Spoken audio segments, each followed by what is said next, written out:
Hello, snarkies and fellow H2Hos. Welcome back. My name is Jack. Continuing on with the strange and creepy. Let's go. HR basically said I asked for it. Beginning in anti-work in early February, I trained this dude at my work, and things seemed fine enough. He was a good worker, didn't say much, in some custody battle with his kids for his lying baby mom, not letting him see the kids. Mind you, he's got like 4 domestics. They can't all be lies. At any given point, this dude will be laughing and joking and then turn just cold as hell towards me and try to start stuff and just be rude as hell. A complete mood change. His eyes creep me out. They're empty. It's hard. Sounds like he has some sort of borderline personality disorder, maybe bipolar, or he's just a genuine a-hole. But after he started actually talking about physically killing his baby mom and her boyfriend, it made me super uncomfortable. Because he said it in the most serious tone. If I don't get what I want, then they're dead. Recently, he snapped again for no reason, so I got scared and I went to HR. But she basically told me that because I was nice and cordial, that perhaps I let him on, and that's why he treated me that way. So I guess I'm just gonna start being a cold-hearted bitch to everyone and see if that works out for me. That way nobody will get the wrong idea, and I won't be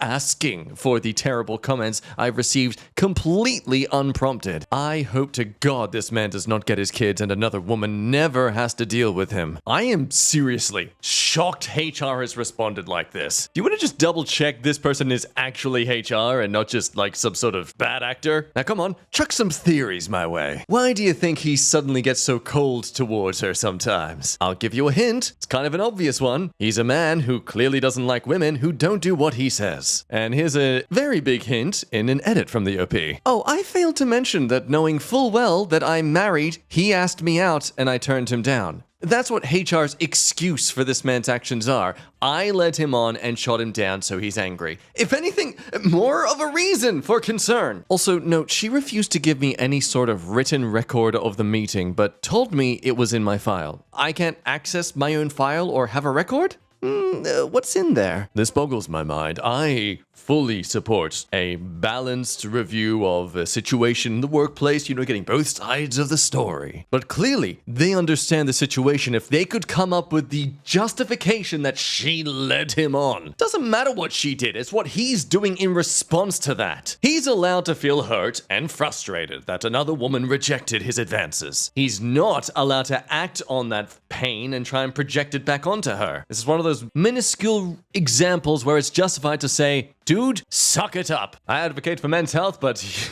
your feelings aren't justified here. Now, at the time, comments heavily demanded you need to report this to the authorities like yesterday. That woman needs to be made aware of homicidal threats towards her. It's called a Terrasoft warning. And thank God, OP is actually the proactive kind. I'm going to be filing a police report this weekend. I don't know what her name is or what the court system, but his domestics are public. I can easily give the police my name and his name and tell them what I know. I don't have a ton in writing. This comment just underneath it also brings up their own personal experience where someone was going to be hired and they were a bit sketchy with their history and had domestics in the past, so the boss themselves contacted this person who was an employee, wanting to know how she would feel about working with this person. She tried to say, well, my feelings shouldn't matter if he is qualified for the job, and that's a great mindset. But this boss reminded her that she would be potentially left alone with this guy, and he obviously didn't want to risk her safety. Eventually, this person was actually not hired because several other co-workers vetoed the guy for all these various reasons. And look, as a guy, it sucks to know that this is the sort of hoop we'd have to jump through. Haven't even met me yet, but my possibility of having safe, consistent employment is entirely reliant on the opinions of some people who've experienced some bad apples that share my genitalia. And any fellow guys who feel that's unfair? Look, it is. It's valid to feel like that. But it's also because of the world we live in right now. It's why I fully agree that this is a necessity because of this very issue, that women have to die before people take them seriously. I do hate that as a guy I have to be verified like that, but I absolutely understand why. Now, as others congratulate OP on meeting a sociopath, OP informs in a comment that, so her shift is only made up of 15 people, and their resolution to this whole issue was to move her to the back end instead of up front, and that she's on a job right now where she's making money for her product above quota. So because she has to move now because of him, OP is now losing their piecework and extra money. I really hope this HR person doesn't expect a raise this year. Now, despite it seemingly resolved in HR's eyes, OP still comes back for an update just under a week later. Today I got pulled into the office. I was told I wouldn't be alone by my HR rep. Good. Other witnesses, I thought. Lo and behold, the man who was causing the issue for me walks in and sits down to my left, and my supervisor to my right, my HR rep at her desk in front. I basically felt like I was in the center of the room and absolutely cornered. So I started shaking and crying before anything started. I was fidgeting with my phone. Why would they bring him in there and trigger me like that? He lied through the entire thing and complained about people knowing about the things he said. I felt so trapped and triggered. Then the HR rep yelled at me to get off my phone and mentioned something about recording, and I said, "Oh, may I?" She said, "Absolutely not. That this was a private meeting that wasn't allowed to be recorded at all." Then got very paranoid about my phone in my pocket. I wasn't recording. Sadly, I let her bully me into ignoring the fact that I do know my rights. They then asked if we could get along and work in the same area. I mean, seriously? The man threatens to kill his ex and her boyfriend. It's rude to me. She says it's because I lead him on, I get moved and lose money, and she wants me to move back like none of this ever happened. So I asked for a copy of the email I sent her, which was an attempt to get her to verify everything that was said in the previous meeting. She denied it and told me that I already had a copy in my own email. She flipped out at the end and mentioned recording again. So I stood up for myself and told her it was within my legal rights. She argued back, and I told her again that I knew my rights. She smacked her hands down on her desk and ordered me to either get back to work or leave because we were done here. People get so angry when you know your legal rights, but that's too bad. Ohio law, only one party consent. So, any idea what my next move is? I live in Ohio, and no, I can't afford a lawyer. Low income and likely getting fired on Monday. Now, it does seem dire, but there is some light at the end of this tunnel. As a comment says here, I'm going to tell you exactly what the EEOC told me when I called them for being fired for reporting the assault of minors and women without the cruel parts. EOC is the U.S. Equal Employment Opportunity Commission, by the way. Basically, call the cops and report the assault. Now, technically, OP's already done this stuff, so not exactly helpful, but nonetheless nice to know that she's not alone in this sort of experience of what to do. But another good thing to know, based on the issue that she can't afford a lawyer, labor lawyers tend to work on contingency. You don't pay anything in advance. They get paid after it's all done in court. Now, them acting hostile and potentially firing you falls under retaliation following an incident report. Here's that. Also, of possible use, all these links too. So, on that note, OP responded saying, I actually just applied for legal aid on an EEOC site. I really hope they can help me out. I'm absolutely disgusted. And that's kind of where it ends so far. Considering this was still in early February, and how proactive OP's being, it's likely this is now going into a legal issue, and so OP's having to keep silent through it all. So hopefully this gets resolved, and OP becomes less disgusted and more so loaded. My trans coworker is making me consider quitting my job. So I, cis female, have a trans coworker, Jana, that I've known since before she began her journey. She is male to female. I think she's incredibly brave since we live in a rather closed-minded community. At first, she was rather timid, but began to gain confidence as more people at work show her support. But lately, though, she's changed. She began talking about how hard it is for her to find a date because everyone is transphobic. Even our other trans coworker, Kim, also male to female, has confided in me that she feels very uncomfortable when discussing things regarding sexual preference and dating with Jana. Jana is a lesbian and has shown interest in me. At first, it was relatively innocent, giving me compliments, making jokes about dating. As time passed, it went from innocent jokes to really uncomfortable conversations. She's made some comments, sometimes when we are in secluded areas at the same time, like the bathroom or the changing room. It has individual stalls, for the record. Our job has uniforms and we change in the location. Some of her comments are in the area of doing something in secret in the bathroom, or ditching work to go on a date. Jana is aware I'm dating a man and keeps telling me that dating a transgender woman is just like dating a man, only she prefers dresses. I'm sorry, I find it ridiculous that Jana would think that's it. That's the only hurdle that OP needs to jump through to find attraction towards her. If Jana just started wearing pants more, well, OP would be all over her. Whoa, Jana, are those denim jeans? Get over here, you sexy minx. Kim has told me to report her, but I'm scared of getting labeled as intolerant since I'm cisgender. It doesn't help my coworkers know I'm bisexual, but I am 100% not interested in Jana. When I tried telling her that, she got angry at me and told me I was transphobic. So now she's been demanding a date or else she'll report me for being transphobic. I'm terrified of losing my job, even though Kim is absolutely supporting me the whole time and keeps telling me to go first to HR. I don't even know where this comes from. Jenna and I used to be rather good friends before, and I've never made it secret that I'm not interested in her romantically. She's even met my current boyfriend and gone out to drink with both of us. Now I'm due a transfer in a few months, but I'm not sure I can last long enough. I'm now even scared of going into the bathroom or the changing room alone, or just being alone in general. I keep thinking about quitting. The only support I have is Kim, and we've made sure to match all our shifts just so I'm never alone with Jana. I feel terrible since now Kim is getting home very late and she has a second job that starts early in the morning. I feel pathetic, in all honesty. So I'm adding some information on why I haven't gone to HR yet. My company, HR, has taken Jana's side in the past. They are the type of HR that is not there to help employees, but to keep the company from looking bad.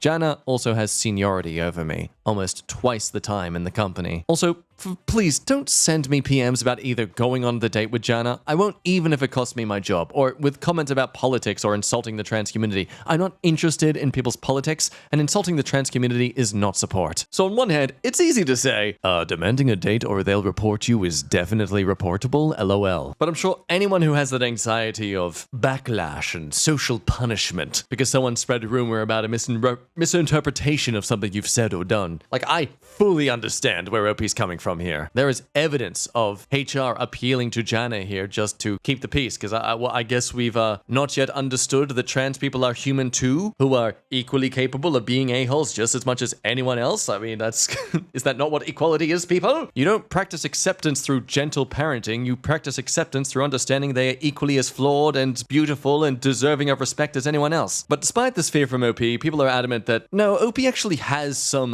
valid reasoning here. For one, this has nothing to do with her transition or your intimate preferences. The genders and sexes of anyone involved don't matter. Worker A is constantly hitting on Worker B and making sexual comments. Worker A has expressed disinterest and requested that B stop the advances. B has not, and continues to make relationships and sexual advances on A. So taking it from this approach, yeah, you can comfortably report this to HR. Obviously, make an effort to say you support Jana's transition and all that stuff. Maybe show evidence of that too if you can. Get Kim to write something in. But prioritize on making it all about the fact there's been unwanted advances from Jana, and despite your clear requests to stop, she has not. So what do you think? Do you think this is an uphill, almost pointless battle on OP's end? Others say that it does seem like this is something that HR is going to get to inevitably. Might as well try to get ahead of it. But also, is it valid to believe that maybe this is a sunk cost fallacy of sorts? Could you really stay comfortable working there for the next few months, having someone who's turned from being inappropriate and creepy to just downright rude and abusive because they got told by HR to stop harassing you? Like, I personally feel at this point that OP shouldn't bother with anything and should just start looking for another job. But let me know what you think down below. So this one's an oldie back in 2016, but I thought it was creepy in the theme and interesting enough to pop it into this one. My friend is being stalked by someone who is part of the cyber cult Twin Flames theory, and he has started posting worrying YouTube videos. So in case the name isn't too obvious, it's a theory that's a new age concept that describes certain intense connection between two individuals who are supposedly two halves of a whole. Twin flame is not a recognized clinical term, although so-called twin flame relationships can often be described using modern relationship terms. It's basically the new trendy way of saying soulmate, except with more culty vibes. So, beginning in r/relationships. Hi guys, I'm sorry if this is the wrong sub to post to, as it's about a friend and not me, but I was really hoping for some advice on how to support my friend and point her in the right direction.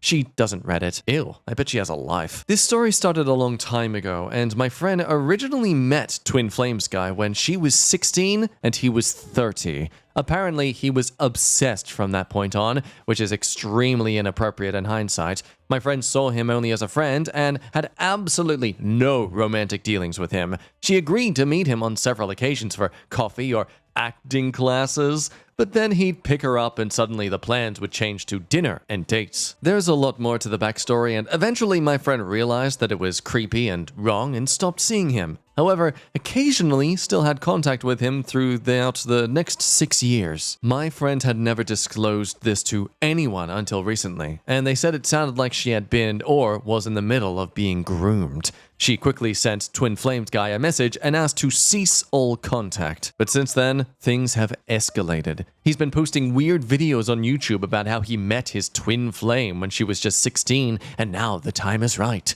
It's his God-given right to be with her, and it was his for the taking. She also has evidence he turned up outside her house at 3 a.m. one morning and just stood there.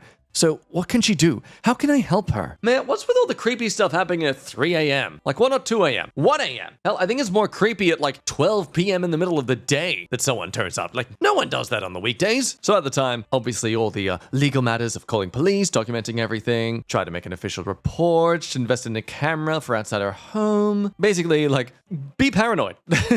Ironically, that's probably the healthiest thing to do right now. Now, at the time, it was comforting to know that the friend has already been in touch with the police and is waiting to give a statement and report. Luckily, she lives with her family and has a boyfriend who's ready to kick booty. Now, that was all in November 2016. And it wasn't until 2 years later, well, 16 months more specifically, that we got an update. Hi guys, I know it's been over a year since the original post, but I've been supporting my friend through a lengthy court battle with, to be honest, not a great result. Apologies, this might be a long one. So, first of all, thank you for all your advice. On your suggestions, we contacted the police straight away, and they said that there wasn't much they could do. Twin Flames guy was arrested and he admitted to everything. The police made him sign a piece of paper that basically said, "I promise I will not contact her again," and let him go. My friend had given countless statements, and I had sent them all the videos and screenshots of even weirder Facebook posts he was making, and the police told her there was nothing they could do. If she sees him on the street, run into a shop and get a security guard.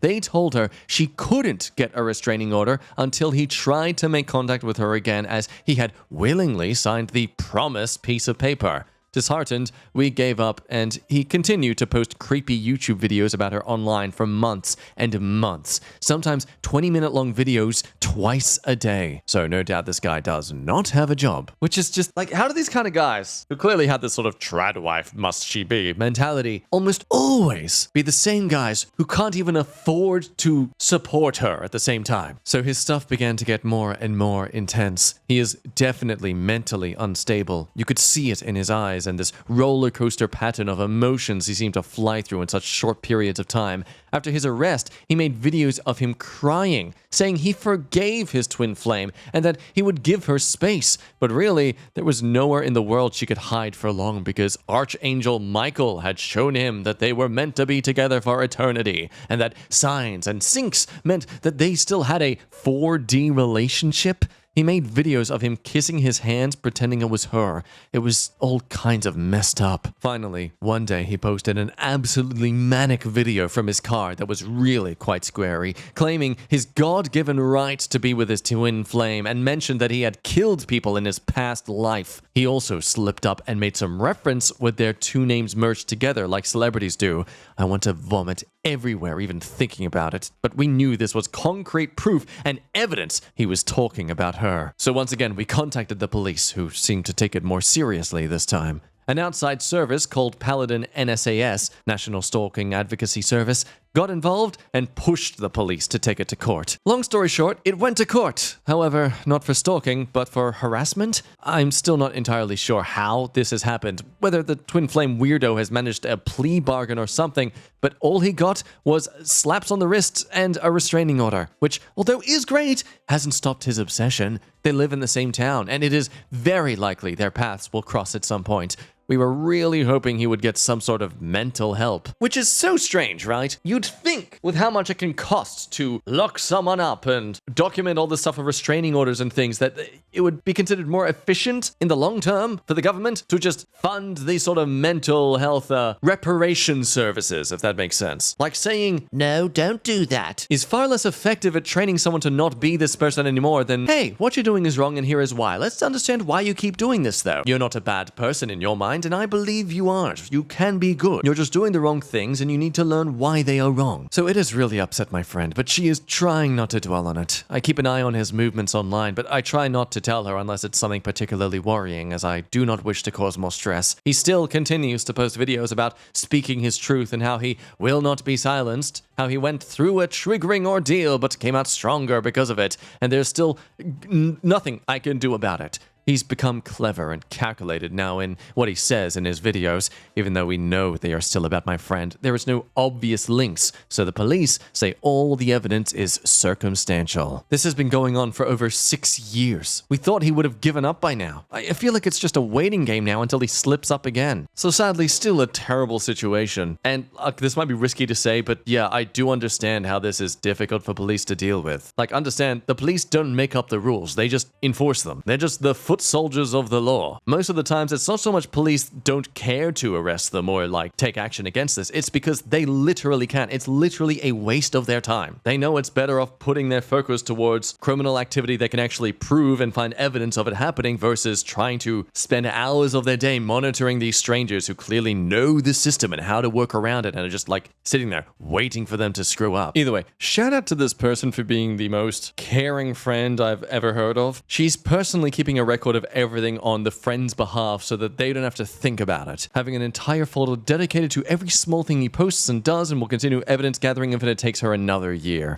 The guy I did homework for in high school reached out and now wants to buy me a house? I'm 29 female, always been good with numbers and responsible. It was more noticeable in school because no one gave a frick, but given that I have cerebral palsy and walk with crutches and being a nerd, you can imagine I was an extremely easy target for bullying. One year, they mixed us, so I had new classmates. The bullying was worse, but then one of the popular guys would defend me. At first, I was confused, but when I saw that he would leave me his notebooks, I understood. Ugh, how, manipulative. God, could you imagine? You're getting robbed and, some vigilante comes and saves you, and then they just pull out their phone with, the Venmo app, and just so you gonna do something? You gonna pay me? And so began our symbiotic relationship. The bullying stopped, and I would make his homework every day. We never talked about it, and whenever he spoke to me, he sounded angry. It was like that for almost 3 years, and his grades went up. I was just grateful I could be at peace in school. We graduated and never spoke again, nor did I see him again. But then a week ago, he reached out on Instagram. He told me how good life had been for him. He offered to buy me a house and a car. At first, I thought it was a scam, but we made video calls. He showed me things, and it's legit. Long story short, he is a successful businessman worth millions living abroad. He said he always remembered me because I helped him to get where he is now. He said he wanted to repay me because he knew how hard it is to be disabled and a woman in my country specifically. He's not wrong, but I'm actually doing okay right now, so I declined all his offers. But then I received a call from a medical center, the most expensive one where I live, mind you, saying I had 3 years of physical therapy paid for. How he knew I did physical therapy, I don't know. I still thought it was a joke, so I went there and it was true. I already did my first 2 sessions and my body feels so much better. I'm still confused because I saw our relationship as purely transactional and now he comes and says he owes me? I'm so confused. Yeah, it does sound insanely sketchy. At most I would have thought, okay, this guy's clearly in money troubles with the law and is trying some way just to funnel the money elsewhere. But then I also think back to the fact that I've come across a few people from my high school years and yeah, growth happens. Hell, I remember my sister recalling the time she came across one of the guys in my year who was notoriously a bully, harassed people, was just an all-around a-hole. She came across him 6 years after he graduated, and the dude was the most charitable, humbling person you could have ever met. And upon conversation, he was basically saying that he was trying to repent for his actions and the people he hurt. I can't remember the profession he was doing at the time, but yeah, it's why I'm not too surprised that this story could be real. As someone in the comments points out, you did his homework for 3 years and he paid for 3 years of therapy. It sounds like he knows exactly what he's doing and he wants to say thank you now. Oh my my god, okay, no, hang on, I've got to take a photo of this. Oh, sorry. Tibbles has just jumped up onto the desk and is clearly demanding my attention right now, so I must abide. I'm sorry, it is just the law of the world. Look at you. Look at you. You're so cute. And don't play with your poop bags. Another good note.